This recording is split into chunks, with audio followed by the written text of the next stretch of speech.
Alice Cooper's Love It to Death. Now it starts. Now we get the real Alice Cooper group. You know, we've had the first two albums, controversial, I know the scoring, but now it really starts. Alice Cooper's Love It to Death. Wow, it's the start of the classics, isn't it? Let's be honest. Released under Warner Brothers, although it was sort of, you could also get on the Straight label as well. I think they hadn't committed straight away, Warner Brothers, until the success of I'm 18.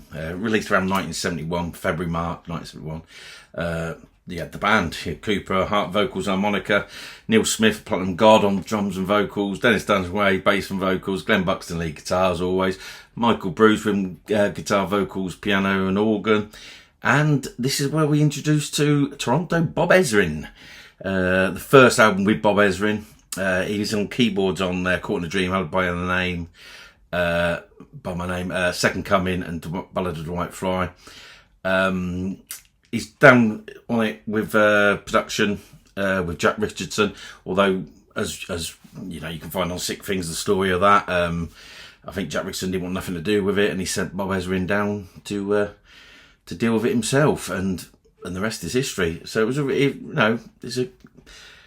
it was a great album. It came, you know, it didn't know it was going to happen, and it did, and it's just brilliant. The photographs are by Pridgeon and David Griffiths, who I believe was an amateur photographer, and they helped him out. Recorded at RCA Chicago. The album cover is brilliant. If you look on the eyes, you know, you can see the image of the band. It's just a great cover, isn't it? Controversial as well at the time. This is a Warner Brothers one of mine.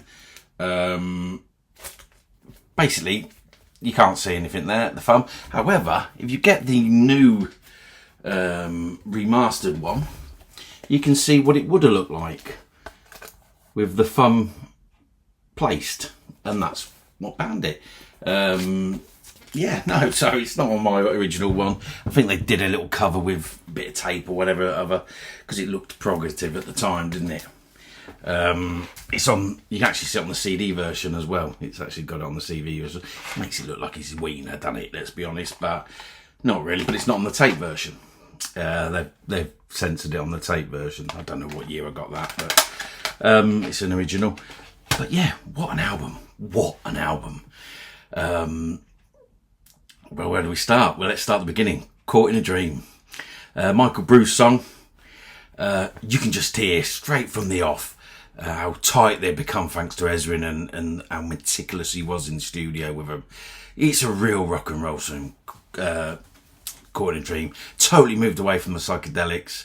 It was the second single as well. It was released 71 after 18.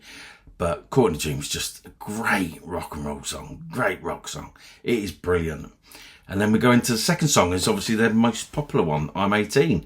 Credited to the whole group is I'm 18. Released as a single first, 1970. And this is the one that persuaded Warner Brothers to sit up and take notice of them.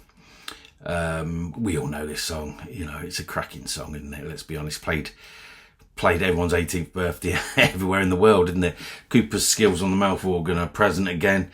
But I could go on about I'm 18, but you all know it. It's such a great song. Then we go into Long Way to Go, another Michael Bruce song. Go back and listen to the lyrics of this. It's a very dark song, but it's bloody catchy. It gets my head rocking all the time. I can't help but sing along, and I love it to death, which the lyrics takes the name of the album. It's a great song, another great song. Michael Bruce really knew what he was doing.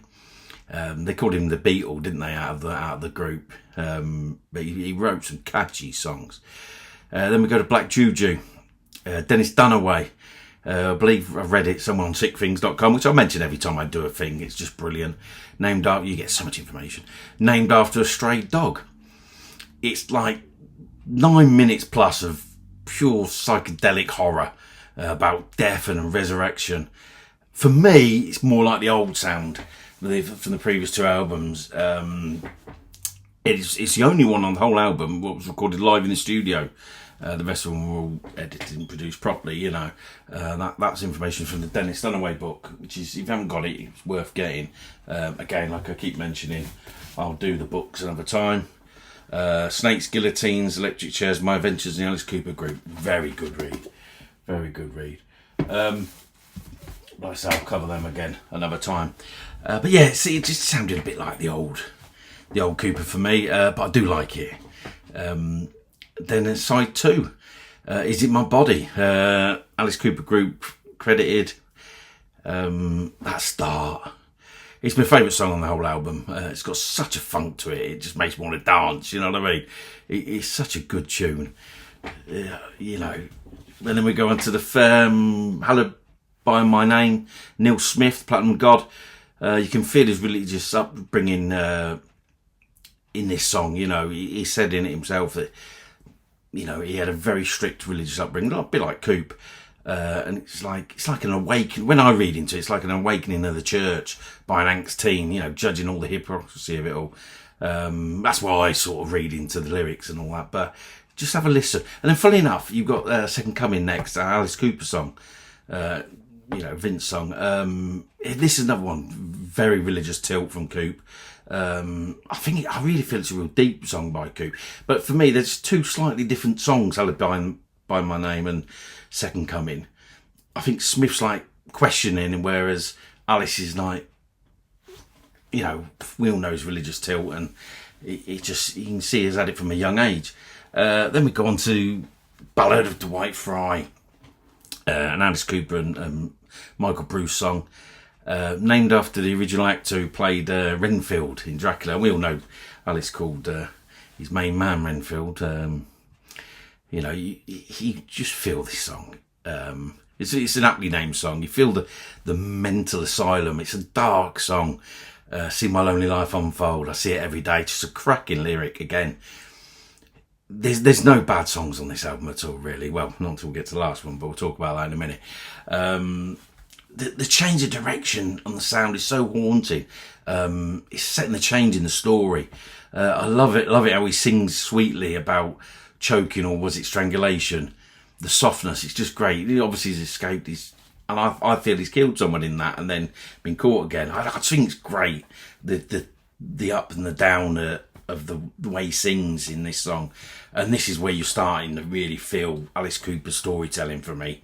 This album is just brilliant, absolutely brilliant. And then it ends with Sunrise, which is a Rob Farris and Harry Butler song.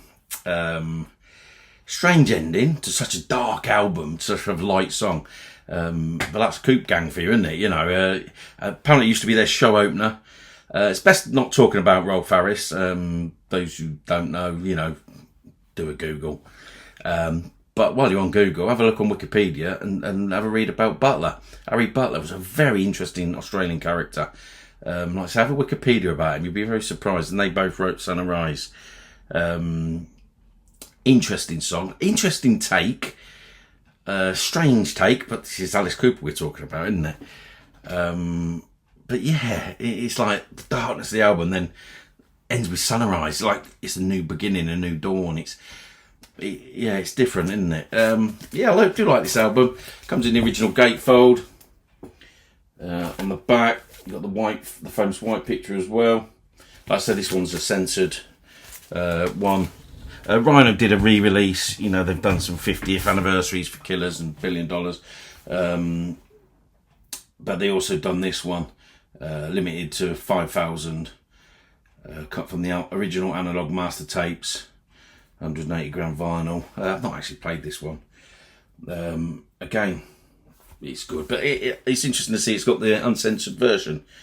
And on the back, obviously, the white one again. It opens up to a gatefold. I've not opened it up, to be honest. I should do. I don't like leaving stuff in the plastic. I've just not got around to it. What am I going to score this out of 10? Well, I know I got a bit of stick over the 10 out of 10 for the Pretties for You. 6 out of 10 for Easy Action. This is the start. For me, this is the start of the Alice Cooper Group. This is where they start getting the commercial success. I'm 18 became, well, even played to this day, isn't it? Let's be honest. Everyone's birthday parties who was 18. What am I going to score this out of 10? I'm going to score it a strong 9. Just a 9 out of 10. I'm not going to give it 10, but I'm going to give it a strong 9. I do like this. It's got some catchy songs. Go back and listen to it. Is It My Body? It's just one of my favourite Alice Cooper songs. And definitely my favourite on this album. There's such a funk to it. Do you know what I mean? And it's same A Long Way to Go. It's a great album. So 9 out of 10. Just leave you one more thing. Oh, by the way, like and subscribe and all that, and go back and look at the others. I like to say I'm doing them in order. And I'll do the books, I'll do the DVDs I have, and any extras, box sets, etc. But yeah, if you could make a comment, tell me what you scored it. But 9 out of 10. And remember, don't forget the coupe.